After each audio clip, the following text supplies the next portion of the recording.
Assalamualaikum warahmatullahi wabarakatuh. Bismillahirrahmanirrahim. Alhamdulillahilladzi anzalal Qur'an wa faddalana ala sairi khalqihi bi ta'limil ilmi wal bayan. Allahumma salli wa sallim wa barik ala sayyidil anam sayyidina Muhammadin sallallahu alaihi wasallam wa ba'd. Bapak-bapak, ibu-ibu, hadirin sekalian, jamaah halaqah tadabbur Al-Quran, kita bersyukur kepada Allah pada pagi hari ini. Allah membuka hari kita dengan kebaikan, kemudahan yang Allah berikan pada pagi hari ini. Mudah-mudahan Allah istiqamahkan, Allah jaga sampai kelak kita menghadap kepadanya. Allahumma amin. Pada kesempatan kali ini biidznillah kita akan melanjutkan halaqah tadabbur kita. InsyaAllah pada halaqah yang ke-40 ini kita akan menadabburi surat Al-Baqarah ayat 246, 247 dan 248. A'udzu billahi minasyaitonir rajim. Bismillahirrahmanirrahim. Alam tara ilal mala'i min bani Israila min ba'di Musa إذ قالوا لنبي له مبعث لنا ملكا نقاتل في سبيل الله قال هل عسيتم إن كتب عليكم القتال ألا تقاتلوا قالوا وما لنا ألا نقاتل في سبيل الله وقد أخرجنا من ديارنا وأبنائنا فلما كتب عليهم القتال تولوا إلا قليلا منهم والله عليم بالظالمين. Shadaqallahul azim. Masih melanjutkan tentang kalau yang kemarin Allah mengingatkan kita tentang orang-orang yang keluar dari kampungnya bermaksud mencari perlindungan dari wabah penyakit ya. Tetapi mereka keluar itu bukan untuk itu, tetapi karena takut mati. Tapi kemudian di tengah jalan Allah lihatkan tanda-tanda kekuasaannya. Mereka yang jumlahnya ribuan itu atau puluhan ribu, karena itu bukan alaf tapi uluf, itu kemudian dimatikan Allah. Dan setelah sekian lama seorang nabi dari Bani Israel berdoa supaya mereka dibangkitkan, dan akhirnya mereka dibangkitkan. Ini untuk pertanda bahwa kematian itu hanya Allah yang mengatur. Jadi seseorang bisa meninggal karena wabah, seseorang bisa meninggal karena yang lain-lain, dan kesempatan kali ini seseorang juga bisa meninggal karena berjihad fisabilillah. Nah, ini yang akan diambil. Sebelum berangkat ke sana, Al-Faqir sedikit ingin menyinggung ada banyak ayat-ayat yang dimulai dengan alam tara. Alam tara itu nanti ujungnya adalah supaya diambil ibrah. Di dalam Al-Quran ada juga disebut dengan wama adraka, apa yang kalian ketahui. Wama adraka al-qari'ah mal qari'ah wama adraka mal qari'ah. Itu banyak. Jadi ayat-ayat yang dimulai dengan wama adraka atau disisipi dengan kata-kata wama adraka, itu biasanya pertanyaan itu langsung dijawab sendiri oleh Allah. Meskipun di situ wa ma adraka, apa yang telah engkau ketahui. Nah, dengan menandakan telah engkau ketahui itu biasanya malah justru tidak tahu. Nah, di sini alam tara, tidakkah engkau melihat? Tidakkah engkau tahu? Itu juga hampir sama. Jawabannya apa? Enggak tahu juga. Alam tara kaifa fa'ala rabbuka bi ashabil fil. Nabi Muhammad nggak tahu. Kenapa? Pada waktu peristiwa al-fil itu Nabi Muhammad belum lahir. Alam tara ilal ladina kharaju, di sini ya. Alam tara ilal ladina kharaju min diyarihim. Itu juga Nabi Muhammad belum lahir. Alam tara ilal mala'i min bani Israil, Nabi Muhammad belum lahir. Tapi ada juga kadang-kadang disebut alam tara kaifa daraballahu mathala. Nah, kalau judulnya adalah permisalan, itu berarti mengajak berpikir. Jadi kalau wama adraka udah pasti nggak tahu. Tapi kalau alam tara pasti nggak tahu, tapi kadang mengajak berpikir. Nah, yang kita pelajari kali ini alam tara adalah dalam rangka mengajak kita berpikir sekaligus memberikan pendidikan, pengetahuan yang belum diketahui oleh Nabi Muhammad. Apa berita yang akan disampaikan Allah? Ilal mala'i min bani Israel, yaitu malak yang disebut di sini adalah kumpulan orang-orang yang jumlahnya banyak dan mereka itu pilihan. Jadi malak di sini artinya adalah orang-orang terpandang dari Bani Israel setelah mimba di Musa, itu maksudnya adalah setelah Nabi Musa alaihi salam wafat. Dan Nabi Musa alaihi salam itu wafatnya masih dalam masa-masa hukuman Bani Israel. Jadi Nabi Musa ini belum sempat menyaksikan Bani Israel ini memasuki kota Palestina. Nah, siapa mereka? Idh qalu li nabiyyin, ketika mereka bertanya atau berkata kepada seorang nabi, tentunya setelah Nabi Musa. Nah, di sini para ulama berbeda pendapat. Menurut jumhur mufassirin, nama nabinya adalah Nabi Samuel. Nabi Samuel ini masih ada peninggalan di Mesir, tetapi benar enggaknya itu yang tidak bisa divalidasi. Ada yang mengatakan ini adalah Yusha bin Nun, ada yang mengatakan ini adalah Syam'un. Tetapi pendapat-pendapat itu dilemahkan oleh Ibnu Katsir. Kalau kita melihat dalam tafsir Jalalain, Jalaluddin As-Suyuti juga menyebutkan terlebih dahulu Nabi Samuel, meskipun menyebut pendapat-pendapat lainnya.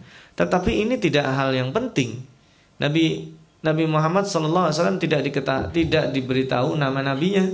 Kenapa? Karena tujuannya bukan untuk itu. Dengan atau tanpa kita tahu nama nabi itu, kita akan mengenal apa yang sesungguhnya terjadi.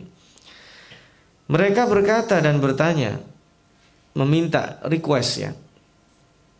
Ib'ats lana malikan nuqatil fi sabilillah. Jadi mereka meminta seorang raja yang bersama raja itu bisa memanage kekuatan yang mereka miliki supaya berperang di jalan Allah. Kata-kata fisabilillah ini kuncinya sebenarnya. Nah, tetapi yang menarik adalah jawaban Nabi tersebut. Sang Nabi menjawab, qala hal asaitum in kutiba alaikumul qital alla tuqatilu. Sebentar, dikhawatirkan nanti kalau kalian diperintahkan berjihad tapi justru kalian berpaling. Jadi ini yang menarik dan sekaligus pendidikan bagi kita. Seseorang yang hidup di dalam kedamaian pada masa-masa tenang itu jangan coba menghayal, berangan-angan diuji dengan ujian yang berat oleh Allah. Kayak kita sekarang tenang misalnya, ya Allah tolong uji saya dengan misalkan kematian orang-orang yang aku cintai. Nah, itu gak boleh. Ya Allah ujilah dengan perampok yang masuk di dalam rumahku karena baru punya ilmu baru misalnya. Itu ujian yang seperti itu, permintaan seperti itu dilarang. Ya Allah ujilah saya dengan masukkan saya ke dalam penjara.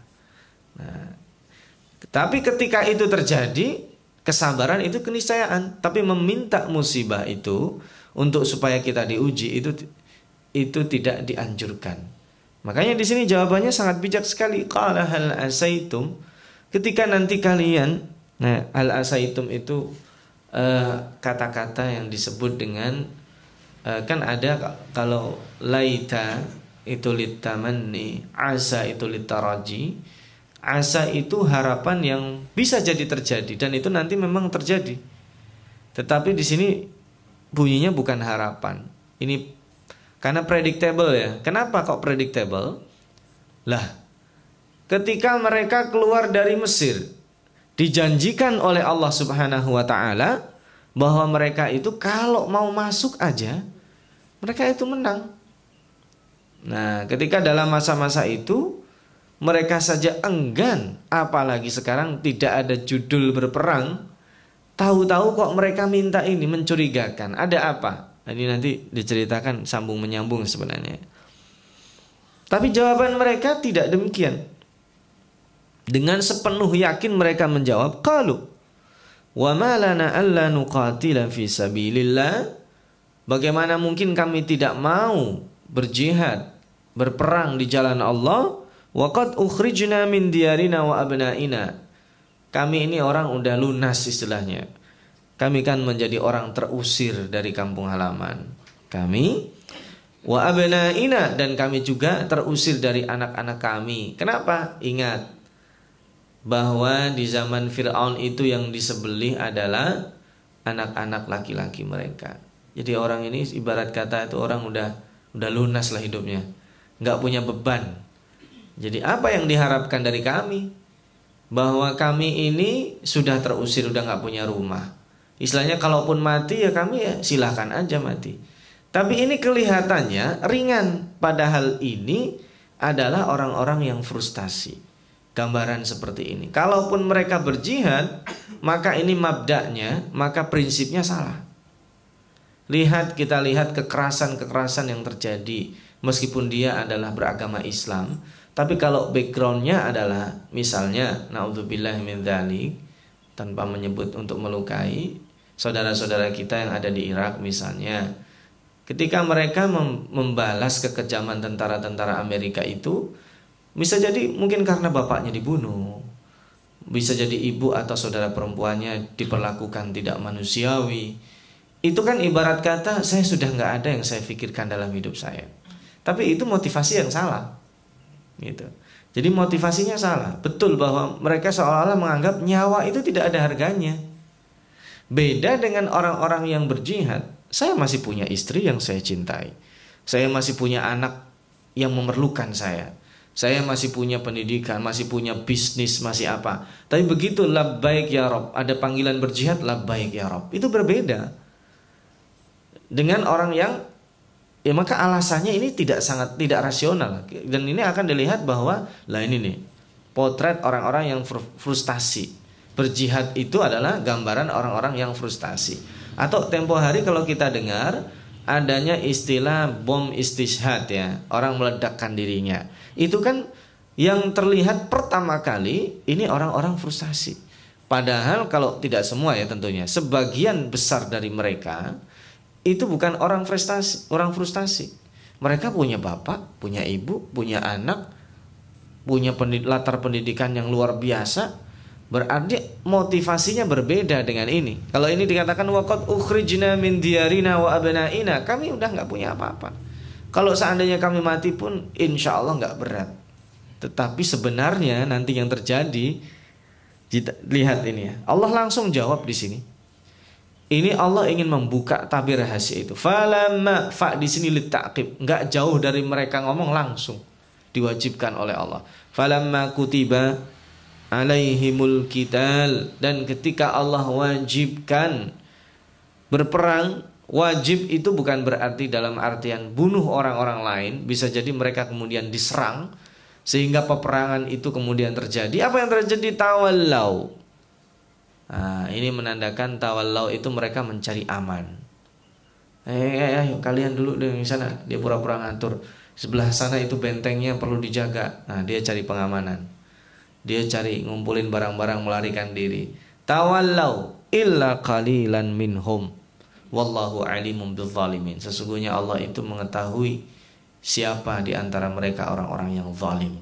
Orang yang pengecut itu sesungguhnya orang zalim. Jadi gini, yang dikatakan zalim itu jangan dibayangkan orang yang menindas. Dikatakan zalim itu adalah orang-orang yang menyengsarakan orang lain dengan kekuasaan dia. Zalim itu juga ada yang zalimun li nafsihi, dengan berbuat dosa. Zalimun juga bisa berarti adalah kepengecutan seperti yang sekarang disebut. Jadi makanya dimensi-dimensi kezaliman itu sebenarnya luas kalau kita bahas. Dan yang paling luas, yang paling dibenci Allah kezaliman itu adalah ketika di dalam hadis qutsinya, inni haramtu dzulma ala nafsi. Allah mengharamkan kezaliman bagi dirinya sendiri. Itu yang paling besar adalah dengan menindas makhluknya. Allah tidak pernah itu. Buktinya Allah senantiasa membuka pintu maaf dan maghfirahnya. Dan kezaliman itu bisa bermula dari hal-hal yang ringan. Kebiasaan seseorang melakukan maksiat itu disebut dengan zalimun li nafsihi. Nah ini ya. Nah, request pertama bahwa mereka ini, dan ini nanti kemudian di flashback. Ayat berikutnya itu menunjukkan prosesnya. Kalau ini udah di closing, ini yang menarik di dalam Al-Quran, sering dalam cerita itu endingnya langsung dikasih tahu. Dalam surat Al-Qasas bahwa endingnya nanti itu Fir'aun kalah dan mati. Biasanya kalau dalam sebuah film endingnya dikasih tahu itu nggak menarik. Nah, tetapi ini lain. Ending dikasih tahu itu supaya untuk tadi memperjelas motivasinya. Supaya tadi nyawa itu betul-betul berharga bagi kita. Maka ketika panggilan berperang di jalan Allah itu kita memberikan sesuatu yang berharga. Beda dengan orang ketika dia sedang frustasi kemudian ada kewajiban berperang. Nah kebetulan saya juga pengen mati, itu lain. Dengan orang yang masih ingin hidup, masih mempunyai obsesi, masih mempunyai cita-cita, kemudian berperang, dia tinggal itu lain. Dengan orang yang memang dia sedang daripada bunuh diri, ini ada kebetulan nih saya mau mati aja dengan perang ini, itu lain lagi, motivasinya salah. Nah itu untuk menandakan bahwa kezaliman itu diperangi oleh Allah Subhanahu wa taala. Dan bahasanya di sini cukup ya, wallahu alimun bizzalimin. Allah Maha tahu karena tingkat kezaliman berbeda-beda. Kemudian waqala lahum, ini prosesnya ya. Waqala lahum nabiyuhum innallaha qad ba'atsa lakum Taluta malika. Karena mereka tadi meminta seorang raja, dijawab bahwa Allah sudah mengirimkan. Ini yang menarik, qad ba'atsa lakum. Jadi sudah dipilih oleh Allah Talut sebagai raja. Nah, Talut ini ternyata setelah diselidiki, dia orang yang tidak diprediksi. Ya, dia yang diangkat jadi raja. Jadi gitu. Jadi nanti dikritik lagi nabinya itu. Kok dia sih gitu. Talut ini orang biasa. Nah, Al-Fakir tidak mau terlalu panjang mengurai Talut, karena siapa Talut ini versinya juga meskipun tidak banyak tapi tidak bisa divalidasi. Jadi cukup bahwa dia raja tapi orang biasa, itu aja. Nah, Talut ini kemudian diprotes sama mereka. Kan mereka maunya mungkin, oh ini nggak demokratis, ini harusnya kami sendiri yang, mereka tadi minta sama Allah, ya kan? Ib'ats lana malikan. Setelah dikirim sama Allah, diturunkan SK langsung dari Allah, mereka menjawab, qalu anna yakunu lahul mulku alaina. Loh kok dia yang jadi raja ya Rabb? Wa nahnu ahaqqu bil mulki. Sementara harusnya yang jadi raja itu kami. Kami itu adalah al-malak tadi ya. Jadi misalkan di sini jumlahnya juga tidak bisa divalidasi. Bisa jadi jumlahnya itu 70. 70 ini adalah orang-orang pilihan Nabi Musa yang ditinggal Nabi Musa untuk menjaga kaumnya ketika Nabi Musa menerima wahyu. Bisa jadi jumlah mereka lebih banyak dari itu atau kurang dari itu. Jadi ini adalah jebakan orang-orang pinter. Jebakan orang-orang pinter itu merasa bahwa kekuasaan atau pengaruh itu tidak keluar dari mereka. Jebakan orang-orang yang merasa mampu itu adalah ketika menerima orang di luar orbit mereka cenderung ditolak. Gitu. Ini jebakan ya. Mudah-mudahan kita tidak termasuk ke situ. Nah, alasan mereka kok menolak Talut itu apa? Alasannya adalah wa nahnu ahaqqu bil mulki minhu wa lam yu'ta sa'atan minal mal. Karena Talut ini gak punya track recordnya, itu gak punya background businessman.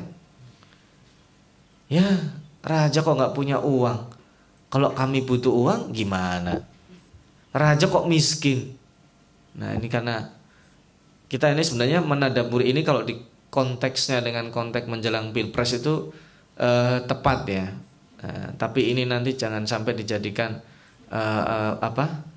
pemanasan menjelang pilpres ini, tadabbur kita ini. Enggak, saya enggak ke sana. Oh berarti kalau nanti dilihat background keuangannya, nah itu sama dengan Bani Israel berarti. Tapi lihat Allah memilihnya berdasarkan apa? Di sini yang menarik. Qala, dijawab sama nabinya, innallaha astafahu. Ini saya ingin mengedepankan dua kata penting. Yang pertama ba'atha, yang kedua istafa. Itu luar biasa Allah menggabungkan di dalam satu ayat. Kalau kata-kata ba'atha itu tidak bisa diganggu gugat. Kata-kata ba'atha itu hampir sama dengan arsala. Kalau arsala itu mengutus dengan risalah. Kalau ba'atha itu mengutus dengan SK ya kalau bahasa kita. Jadi kalau misalkan innallaha qad ba'atha lakum, apalagi disebut, harusnya kan alladzi ba'atha fil ummiyina rasulan. Nah itu lain ya. Ba'atha dengan arsala di situ. Yang mengirim kepada orang-orang yang buta huruf, rasulan adalah orang yang diutus. Nah di sini disebut namanya. Innallaha qad ba'atsa lakum Talut. Udah, nggak bakal keluar itu. Kalau cuma disebut ciri-cirinya ini mungkin bisa debatable. Tetapi di sini ciri-cirinya tidak disebut, tapi disebut namanya dulu, Talutnya. Ya Talut itu kan di zaman itu mungkin namanya cuma satu. Dan ternyata ini orang-orang itu namanya jenisnya kayak gitu itu. Nanti Talut, Jalut musuhnya nanti ya. Untuk melawan Jalut ini yang zalim. Dan nanti yang membunuh Jalut itu siapa? Daud. Jadi ini ala wazninya hampir sama. Ini bahasa Ibrani kuno ya. Nah, kemudian kenapa dipilih? Yang kedua istofa afwan. Yang kedua istofa. Dipilih dari kata-kata sofa ya. Sofa itu artinya jernih. Nah gini, ibarat minyak yang kualitasnya paling bagus itu kan setelah mengalami penyaringan ya. Betul ya. Nah maka kalau ada Nabi kita Nabi Muhammad SAW sering disebut dengan Al-Mustafa, artinya apa? Pilihan dari orang-orang yang baik. Jadi kalau kata-kata istofa itu sudah yang terbaik dari yang baik. Udah kata kita ada jaminan mutu. Ibarat madu, ini madu yang bukan hanya yang asli lagi, ini madu yang paling murni karena dia dari kualitas yang terbaik. Nah ini menarik ya, kalau lain waktu kita bisa eksplorasi ya. Kenapa Allah gabungkan ba'atha? Ba'atha itu ibarat kata langsung diceklokin di depan kita dan ini sudah ditunjuk langsung. Yang menariknya bahwa di situ yang menyampaikan itu Nabi, ya kan? Nabi tadi yang disebut Samuel itu menyampaikan bahwa raja kalian itu adalah Talut dan tidak raja kalian itu adalah saya. Nabi itu ya, kenapa kok tidak Nabi? Nah ini menandakan beda kan. Setelah itu nanti ada Nabi yang jadi raja. Nah, ini sebagai preambulnya ya. Dan Nabi Daud itu Nabi yang menjadi raja melalui proses. Dia orang biasa. Beda dengan anaknya Sulaiman. Nabi Sulaiman itu menjadi raja tetapi memang sudah keturunan raja. Nabi Daud itu orang biasa. Nanti yang membunuh Jalut ya.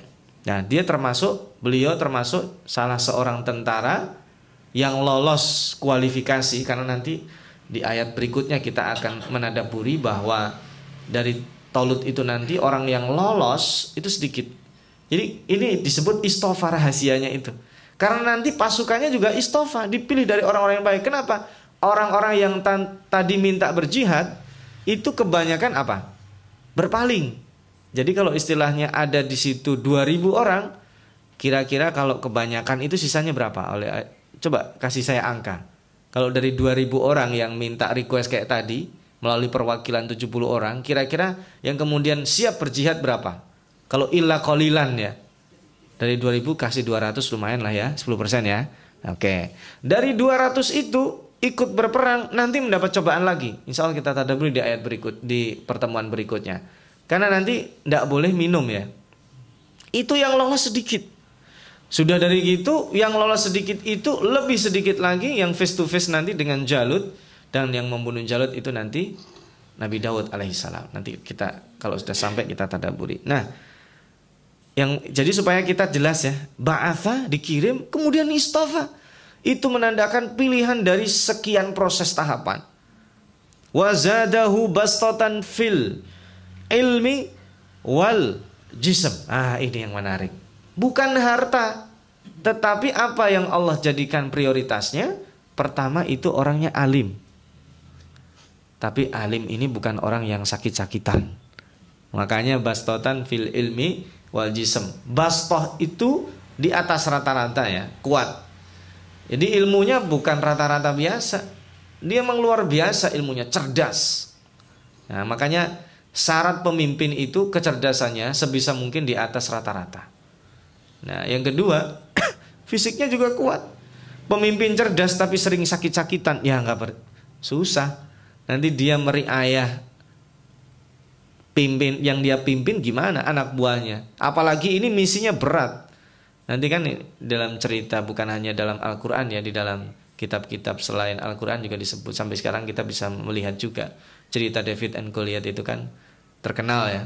Nah, nanti misi untuk mengalahkan Jalut itu juga ada sesuatu yang dibalik itu. Di ayat berikutnya nanti dijelaskan. Nah, maka dua ini penting. Pemimpin itu harus apa? Yang pertama, ilmunya cerdas di atas rata-rata. Yang kedua, fisiknya juga kuat. Kenapa bisa jadi seorang pemimpin itu kalau pasukannya tidur memerlukan waktu 5 jam, pemimpin bisa jadi 2 jam dia harus cukup. Pemimpin pasukannya itu bisa jadi dia makan 1 hari butuh 3 kali, pemimpin bisa jadi dia cukup sekali. Kenapa? Karena dia lebih banyak yang diurusi dari dirinya. Maka perlu penempaan fisik. Tetapi sebenarnya fisik itu disebut nomor 2, berarti yang paling utama itu ilmunya dulu. Gitu. Alim, qawi. Kuat ilmunya dan kuat fisiknya. Yang ketiga, pertama itu pilihan, yang kedua itu punya kelebihan itu dikasih tahu sama nabinya. Yang ketiga, wallahu yu'ti mulkahu man yasha. Allah memberikan kerajaan itu bagi orang-orang yang dia pilih sesukanya. Qulillahumma malikal mulki tu'til mulka man tasha wa tanzi'ul mulka mimman tasha. Memberikan kekuasaan bagi Allah itu mudah, tapi yang berat itu ketika watanzi'ul mulka, disabut itu kayak kita dicabut gigi. Coba kalau nggak dikasih mati rasa itu gigi kita, kira-kira teriak nggak kita? Kalau gigi dicabut nggak ada dikasih obat bius lokal itu, mungkin bukan teriak lagi, pingsan, ya kan? Makanya kekuasaan itu paling berat ketika dicabut. Dicabut itu apalagi kalau dipaksa, dengan ada kudeta, dengan ada demonstrasi, itu ricuh biasanya. Dan bukan hanya itu, masa-masa menjelang habisnya kekuasaan itu ada sindrom. Maka yanzi'ul mulka itu sakit gitu. Sakit diambil kekuasaan. Orang yang biasa berkuasa kemudian kekuasaannya ditiadakan itu berat. Nah, maka di sini ketika Allah mengatakan yu'ti, kalau di ayat yang tadi Al-Fakir bacakan dalam surat Ali Imran itu, wa tanzi'ul mulka mimman tasha wa tu'izzu man tasha wa tudhillu man tasha biyadikal khair. Maka Allah itu yang memilih kebaikan itu. Nah, di endingnya yang menarik, Allah mengatakan wallahu wasi'un alim. Allah itu wasi, itu artinya apa? Maha luas. Maksudnya luas itu apa? Bukan hanya luas pengetahuannya, tapi luas jangkauan ilmunya. Jadi gini, kalau Al-Fakir sekarang dikasih ilmu sedikit oleh Allah, yang bisa menikmati ilmu yang tadi sedikit disampaikan, itu banyak enggak? Enggak banyak. Kalau secara fisik, tadabbur kita kali ini yang ada di sini. Secara non fisik, ketika kajian ini diupload, yang mendapatkan kan dari yang melihat. Sedikit atau enggak itu? Sedikit. Meskipun seandainya itu banyak yang menonton, tetap terbatas. Tapi ketika Allah mengatakan wallahu wasi'un, Allah pastikan ilmunya itu sampai kepada semua makhluknya. Itu maksudnya wasi'un itu. Makanya alimun, jadi bukan hanya luas pengetahuannya. Kalau luas pengetahuannya itu kan biasa-biasa aja, tapi luas pengaruh ilmunya. Makanya kemudian alimun, di samping luas pengetahuannya tadi, atau luas efek ilmunya, luas jangkauan rizkinya, karena yang dikasih Allah itu rizki semuanya, luas semuanya, segala-galanya. Kasih sayangnya itu juga luas. Kalau kita nih, mohon maaf, mendapatkan kelebihan harta, yang dapat efek dari nikmat harta kita siapa? Orang yang dekat dengan kita. Jangkauannya nggak banyak. Kenapa? Karena harta kita terbatas. Tapi Allah nggak, rizki wasi'un, maha luas memberi rizki. Kasih sayangnya juga gitu. Yang dikasih kasih sayang bukan hanya orang baik. Cuman wasi itu juga darajat ya. Dia bertingkat-tingkat. Ini orang yang mukmin ditambahin lagi rahimun bil mukminin. Kalau Rahman itu terhadap semua makhluknya. Nah, maka kemudian ketika ditambahin sudah wasi'un, alim lagi. Alim itu untuk menandakan bahwa yang diberikan rizki seorang kafir dengan orang mukmin beda. Allah tahu. Allah bimbing itu orang yang mukmin yang sungguh-sungguh mencari rizki Allah itu. Jadi sudah luas. Nanti ada orbit yang dipersempit di sini dengan kata-kata alim. Allah tahu. Sama-sama ini dua orang, Allah akan tahu orang ini yang akan sukses, ini yang tidak. Meskipun dua-duanya mendapatkan kesuksesan, tapi derajatnya beda. Orang ini sama-sama masuk surga, Allah tahu. Ini yang istimewa si fulan. Nah ini dan alim di sini diulang dari tadi ya, wallahu. Kenapa tidak wallahu innallaha la yuhibbudz zalimin? Tapi tadi alimun ya. Yang sekarang juga wasi'un alimun karena judulnya ilmu di sini. Pemimpin itu ilmu, judulnya ilmu di sini. Alimun bil zalimin, wasi'un alim, bastotan fil ilmi. Ini kaitan-kaitannya bukan tidak sengaja, ini disengaja oleh Allah. Dan kalau kita tadabburi berarti ilmu itu penting. Ilmu itu harus dicari. Kita harus ikhtiar mencari ilmu itu. Maka kalau ada peluang ilmu, kita kemudian mampu untuk mendapatkannya dengan cara apa aja, kita harus mendapatkannya. Kita punya ilmu, punya akses untuk dapatkan ilmu melalui beli buku, harus beli. Punya akses ilmu dengan dialog, harus dialog. Punya akses ilmu dengan melihat televisi, dengan melihat rekaman, bisa dapat, kita lakukan.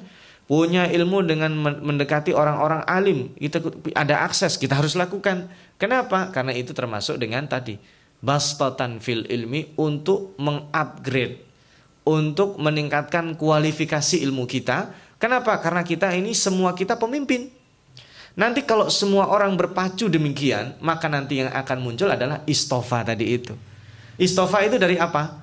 Dari yang baik. Jadi orang-orang yang sudah baik itu akan dipilih lagi oleh Allah dari yang terbaik. Dan itu makna doa yang sangat-sangat luar biasa. Rabbana hablana min azwajina wa dzurriyyatina qurrata a'yun. Sering Al-Fakir ulang ya ini ya. Yang terakhir apa? Waj'alna lil muttaqina imama. Bukan lil mukminin saja. Muttaqin itu orang-orang yang spesifik, orang pilihan. Jadikanlah kami adalah pemimpin bagi orang-orang yang bertakwa. Wah, kalau yang kayak gitu, yang dipimpin orang bertakwa itu enak yang mimpinya. Yang dipimpin juga enak. Kenapa? Yang memimpin dia tahu adalah ini orang yang terbaik di antara kami. Jadi sama-sama enak. Nah, kalau yang diangkat dari pemimpin adalah yang terburuk dari orang-orang buruk, wah, musibah itu. Kalau yang terbaik di antara orang-orang yang buruk masih mending. Ini yang menjadi musibah adalah ketika orang yang paling buruk di antara, saya nggak mau mengatakan kita ya, naudzubillah, di antara orang yang buruk, paling buruk itu diangkat jadi pemimpin, itu bentuk musibah yang besar. Nah, itu ujian. Mudah-mudahan Allah tidak karuniakan yang demikian. Nah, di ayat yang terakhir ditambah lagi ya. Tadi pertama Al-Fakir tegaskan namanya di-SK-kan langsung oleh Allah melalui Nabi. Yang kedua, alasan memilihnya. Yang ketiga diulang bahwa Allah memberikan kekuasaan pada orang yang dipilihnya. Sekarang yang keempat, Allah memberikan tanda-tanda. Nah, ini tanda-tanda. Kalau kamu mau tahu Tolut itu siapa, dan kalau seandainya ada orang nanti ngaku-ngaku Tolut itu beneran atau tidak, nih tandanya. Wa qala lahum nabiyuhum, dan nabi yang tadi, Nabi Samuel tadi ya, kalau kita mazhab yang jumhur tadi, meskipun tidak disebut namanya, inna ayata mulkihi, sesungguhnya tanda kerajaannya, tanda kekuasaannya, tanda bahwa dia mendapatkan SK kekuasaan dari Allah itu apa? An ya'tiyakum, dia sanggup mendatangkan tabut di sini. Ayatiyakumut tabutu fihi sakinatun min rabbikum. Ini sebenarnya kalau membahas ayat ini, masya Allah, riwayatnya macam-macam. Jadi ceritanya itu tabut. Tabut itu apa? Tabut itu kalau dari akar bahasa Dari taba. Taba artinya apa? Kembali. Tabut itu seperti nanti malakut dan sebagainya. Tabut itu sesuatu yang akan kembali. Makanya Nabi Musa itu ditaruh di tabut. Kenapa? Istilahnya tabut karena Nabi Musa akan kembali kepada ibunya. Ini diistilahkan tabut kenapa? Karena barang yang hilang itu akan kembali kepada pemiliknya. Nah, ini makanya diistilahkan dengan tabut ya. Itu dari segi bahasa, pilihan Al-Qur'an. Yang kedua, tabut ini riwayatnya dalam berbagai riwayat yang Al-Fakir sebutkan semua, ada yang mengatakan bahwa tabut ini isinya adalah peninggalan Nabi Musa. Di antara isinya ada yang menyebutnya itu adalah silsilah nama-nama nabi. Jadi di tabut itu ada nama-nama nabi dari Nabi Adam sampai Nabi Musa. Bahkan ada yang mengatakan ada gambarnya. Saya kira ini nggak rasional ya. Emang ada yang udah ada gambar pada waktu itu kan kita nggak sampai sekarang ya. Gambaran terakhir yang bisa kita sampai ke kita itu di era Nabi Musa itu belum ada teknologi menggambarnya. Jadi kita sebagai orang yang biasa aja, awam aja, saya kira tidak menerima itu Israiliyat jenis itu.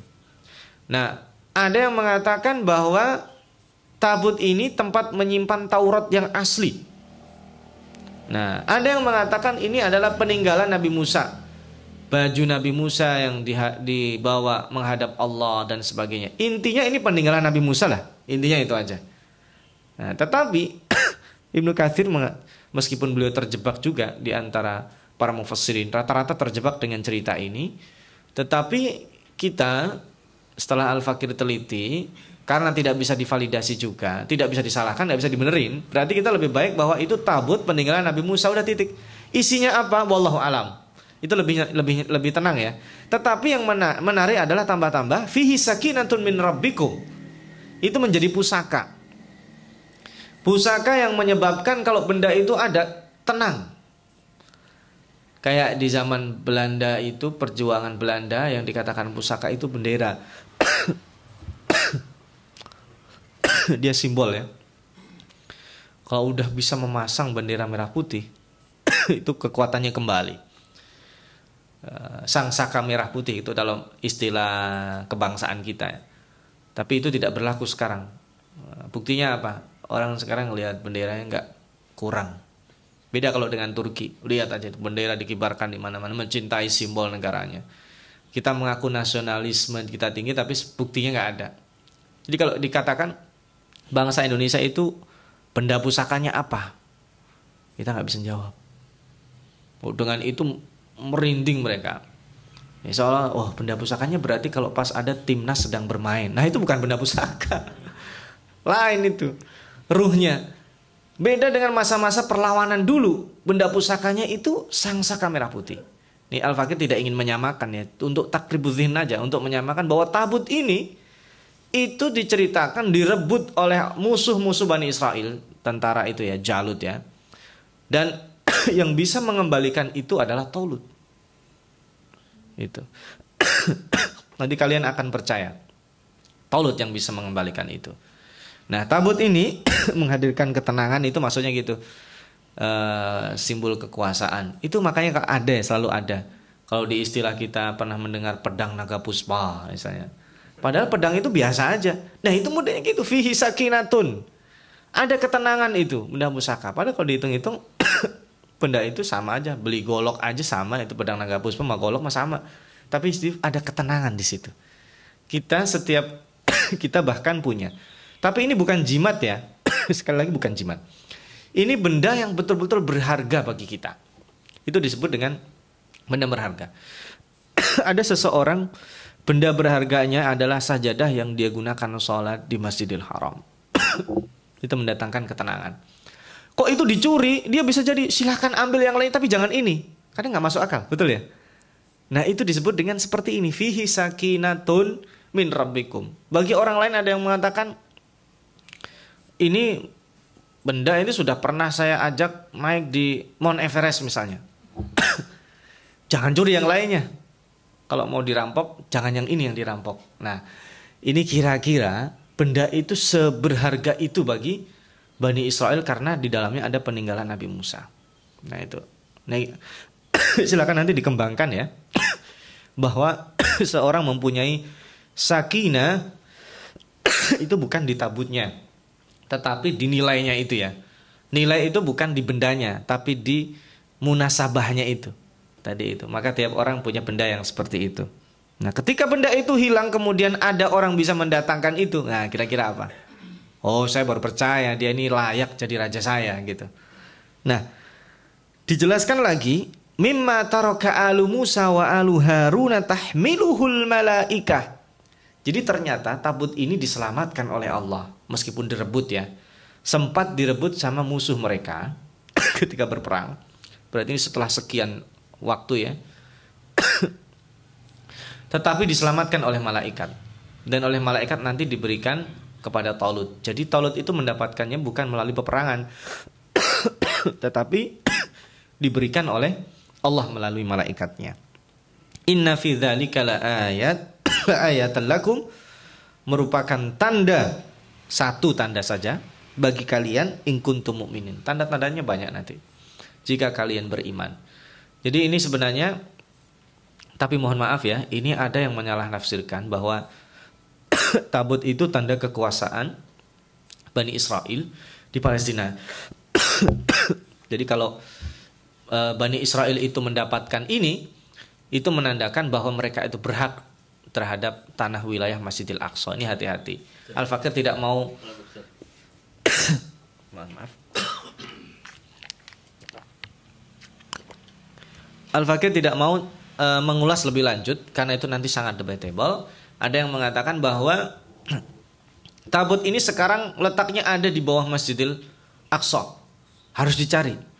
Dan itu melalui ayat ini kalian pun menunjukkan bahwa tabut itu ada dan akan kembali kepada Bani Israel. Maka kalian harus menyerahkan Masjidil Aqsa. Nah, ini yang kita tidak setuju karena itu berangkatnya dari halusinasi dan khayalan belaka yang tidak ada validasinya. Maka Al-Fakir cukupkan sekian. Dan ini ceritanya masih nyambung ya. Ini masih proses awal mereka meragukan dan Allah berikan tanda-tandanya. Yang kedua berikutnya nanti adalah menceritakan tentang proses perjalanan mereka merebut kekuasaan kembali yang akan dipimpin oleh Talut, dan nanti Allah karuniakan satu pasukan, satu saja yang akan berhasil membunuh Jalut, yaitu satu tentara, yaitu Nabi Daud alaihissalam, dan proses membunuhnya pun terkenal ya, diketapel. Benar enggaknya nanti kita bahas di ayat berikutnya. Tidak memakai peperangan, tidak memakai pedang naga puspa, tidak memakai pedang pusaka, tapi memakai batu kali yang dipungut oleh Nabi Daud. Nah, itu nanti kita ceritakan dan kita bahas bersama. Kita minimalisir cerita-cerita Israiliyat. Saya kira ini nanti kita bisa sambung dengan dialog jika ada yang mau perlu ditanyakan. Kurang lebihnya mohon maaf dan jazakumullah khairan. Wassalamualaikum warahmatullahi wabarakatuh.